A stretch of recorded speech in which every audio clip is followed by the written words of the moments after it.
Bonjour! Aujourd'hui, je vais vous montrer comment j'ai fait ce Rocket Stove. D'habitude, je vous montre pas le projet avant la fin, mais là, j'ai peur que certains d'entre vous ne sachent pas ce que c'est. En fait, c'est un espèce de petit poêle ou de gazinière qui vous permet, avec une toute petite chambre de combustion qui est juste là, il vous permet de faire un feu extrêmement puissant et en plus, vous consommez un minimum de bois. Vraiment, tout petit peu de bois qui va rentrer par là.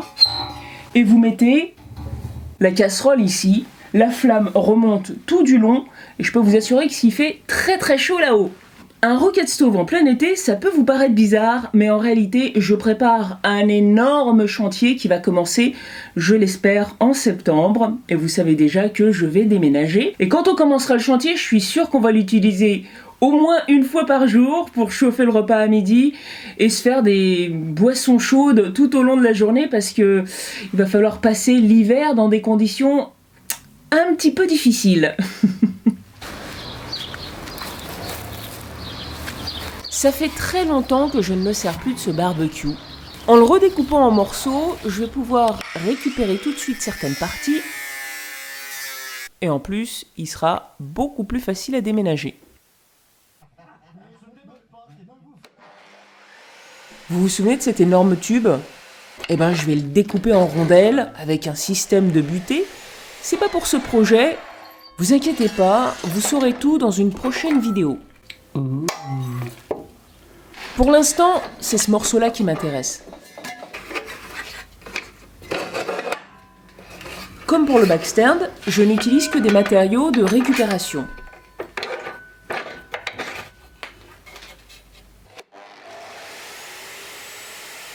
Je vais faire le conduit d'alimentation, l'entrée par laquelle arrive le bois, avec ces deux tubes carrés. Il va falloir que j'adapte parce que c'est beaucoup plus large que la cheminée. Presque 2 cm en trou. Là, ça fait 6 mm. Je fais des repères identiques sur les deux tubes et de chaque côté. Je sécurise. Et c'est parti pour une petite découpe. Je vais en avoir quelques-unes sur ce projet.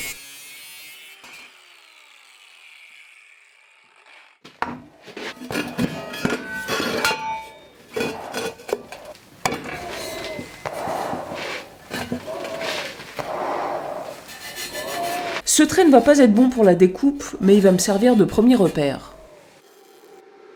Je fais 4 points de soudure pour maintenir les deux pièces ensemble, sinon ça va être compliqué. Bon, il va falloir qu'ils se connectent comme ça, mais il va falloir faire de la découpe. Et comment prendre des repères ? C'est toute la question. Ça, c'est un angle à 45 degrés, et en regardant par là, je vais pouvoir améliorer mon tracé. Je retire les soudures pour faciliter la découpe.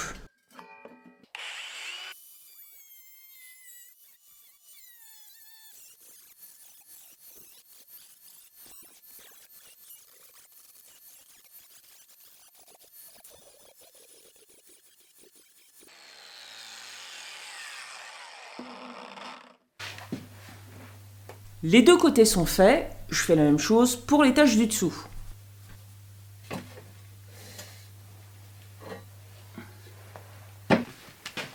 Bien sûr, ça ne s'arrête pas là, il faut que je fasse une ouverture sur la cheminée.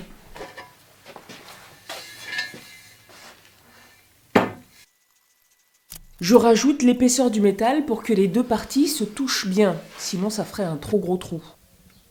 C'est plutôt pas mal. Maintenant, la partie basse. Je devrais m'en sortir avec ce tube, coupé en deux, refendu en diagonale. Bon, c'est un peu compliqué comme explication comme ça, mais vous allez voir. Je vais obtenir un tube 4 fois plus grand. Mais avant de souder, puisque tous les morceaux sont découpés, je vais enlever la galvanisation. Vous vous souvenez de mon test pour enlever la galvanisation avec du vinaigre ? Et bien là, c'est 24 heures plus tard, sur le vinaigre qui a déjà servi une fois. Regardons ce que ça donne. Il y a des drôles de trucs qui sont apparus là. C'est étrange. Ça, c'est celui à 14 degrés et celui-ci à 8 degrés. Remarquez comme il est toujours effervescent. Et là, on dirait qu'il n'a pas complètement fini de travailler. Là, en revanche, ça a bien tout enlevé. Je pense qu'en laissant agir un tout petit peu plus celui à 8 degrés, il en viendra à bout, hein, puisqu'il est toujours effervescent. L'autre fonctionne donc beaucoup plus vite. Voilà. Bon, depuis, j'en ai dégalvanisé des morceaux de métal. Et ce qu'il faut retenir, c'est que, bien sûr, plus le vinaigre est concentré, plus il agira vite et longtemps. Mais une fois que les molécules qui dissolvent la galvanisation auront disparu, parce que c'est une réaction chimique, eh ben, c'est pas la peine de rajouter du métal puisque ça ne fera plus rien.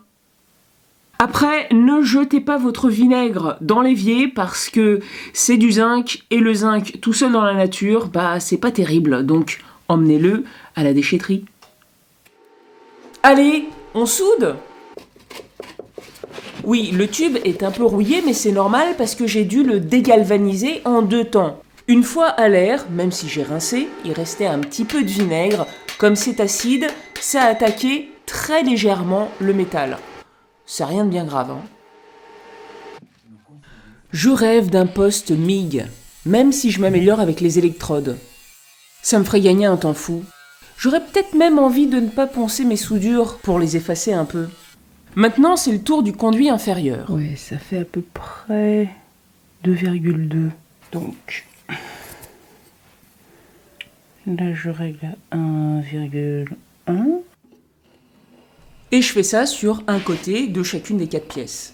Parce que c'est la largeur que j'ajuste. La hauteur, je m'en fiche un peu. Ensuite, je soude les grands côtés par l'intérieur. Parce que sur l'un des petits côtés, il va y avoir une découpe.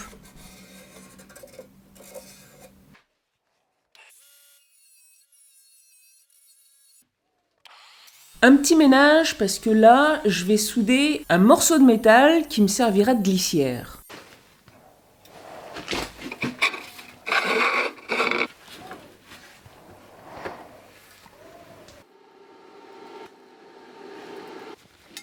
Et avec cette chute-ci, je vais tout de suite fermer l'arrière. Vous remarquerez comme j'utilise toutes les chutes.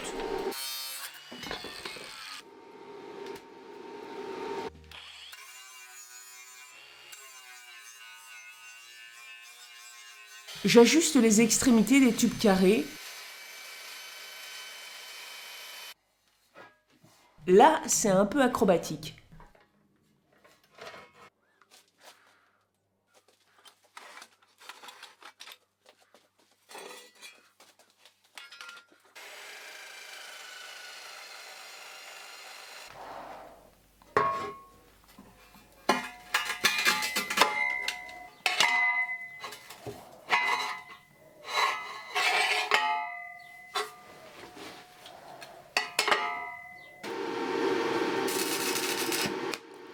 Maintenant, je vais faire des petits pieds. Ça, c'est la pointe. Je mets un peu d'angle pour que ce soit bien stable.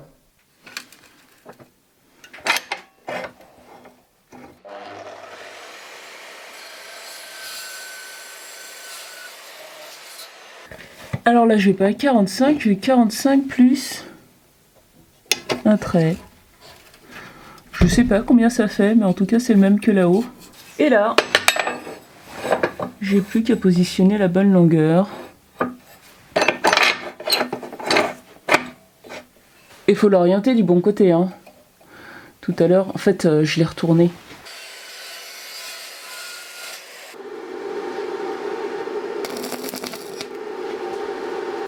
Pour souder correctement les choses, il vaut mieux avoir un système qui permet de répéter sans trop de problèmes le positionnement.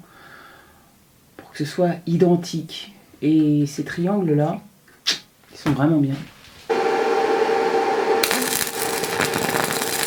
Bien. C'est encore un peu chaud. Ah, pour le mettre de niveau, il vaut mieux avoir la table propre. Hein? Parce que, il y en a des petits trucs. J'ai soudé les 2 pieds de devant. En revanche, ceux de derrière, ils sont juste... j'ai juste fait une petite prise sur chacun. Comme ça, je peux les ajuster pour être bien plan.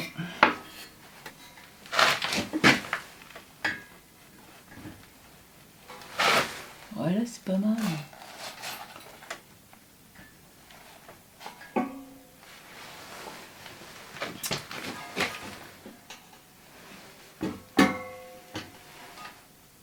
Là, c'est parfait. Bien. J'ai plus qu'à souder. Cette plaque va me permettre d'avoir une entrée d'air sous le foyer. C'est elle que je vais mettre sur les rails. J'ajuste la longueur. Et pour que l'air passe,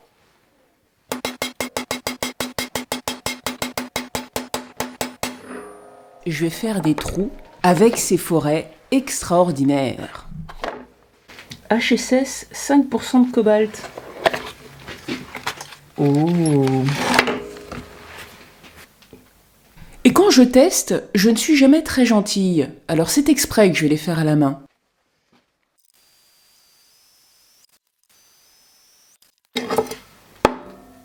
Hey. Et surtout, je l'ai pas cassé. Je me souviens d'un forêt HSS qui s'est cassé en moins de 5 secondes. Parce que là, vous m'avez pas vu, mais j'y ai mis tout mon poids. Et ensuite, je suis passée tout de suite au diamètre 13, le plus gros, toujours à la main. Un jeu d'enfant.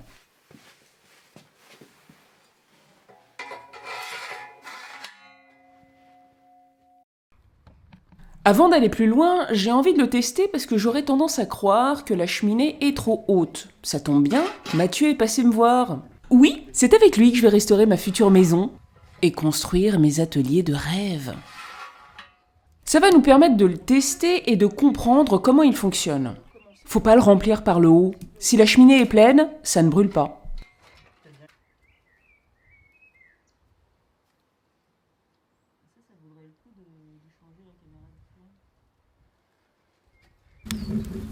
Eh, ça prend bien, hein. Le feu remonte, hein. Il passe pas du tout ici. L'air? Ouais. Au contraire, quand tu fais ça, ça accélère. Ah ouais. Ouais, t'as raison. Putain, les flammes, elles montent jusque là. Bon bah j'ai pas besoin de le couper, hein. On peut le laisser comme ça. Je trouve que c'est à une bonne hauteur en plus pour cuisiner, tu vois. Parfait! Je peux donc le terminer. Je rajoute une petite poignée là. Ça, c'est 2 morceaux de chute que j'assemble avec une petite rustine au milieu pour être à la bonne largeur de l'ouverture. Le voilà une fois soudé. Et là, je mets ça comme guide pour souder. Et surtout, avant de souder, je vais enlever les angles des écrous et des vis, sinon ça tourne pas. J'ai piqué l'idée à Laura Kampf. Ça marche bien. Oh, regardez, je lui ai fait un petit nez. Il est encore un peu chaud. Ah. Ouais. Justement, comme ça, en faisant ça, on est sûr que c'est bien fermé.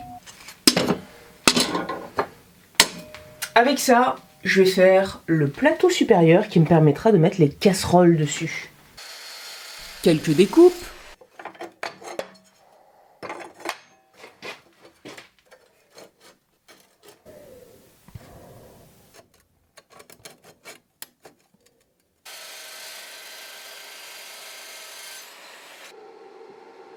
Un peu de soudure.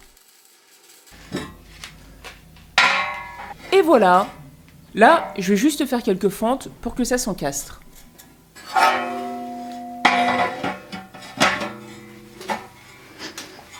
Hey! Pour finir, je lui ai fait cette petite porte. Vous m'avez déjà vu faire ça avec celle du dessus. Et là, un petit système tout simple pour la fermer avec une jolie vieille clé. Alors c'est vraiment très simple, hein. C'est juste ça qui est soudé sur, je crois que c'est un vieux tournevis, un bout de tournevis. Et là, bah, c'est une vis et un écrou avec 2 rondelles, une de chaque côté. C'est un peu de jeu, mais surtout ce qui compte c'est que là, voilà, c'est juste et ça ferme bien. Et pour les fois où j'aurai à remettre cette partie en place, eh ben, j'ai fait cette flèche vers le bas pour savoir comment on la positionne. Encore un peu de patience et promis, je vous ferai une vidéo sur ma future maison, le chantier que ça va être, une présentation globale quoi. Et d'ici à ce que je déménage, je ferai comme ça, des projets dont je vais avoir vraiment besoin, mais une fois que j'aurai commencé le gros chantier, j'aurai vraiment plus de temps pour ça. Donc, à très bientôt.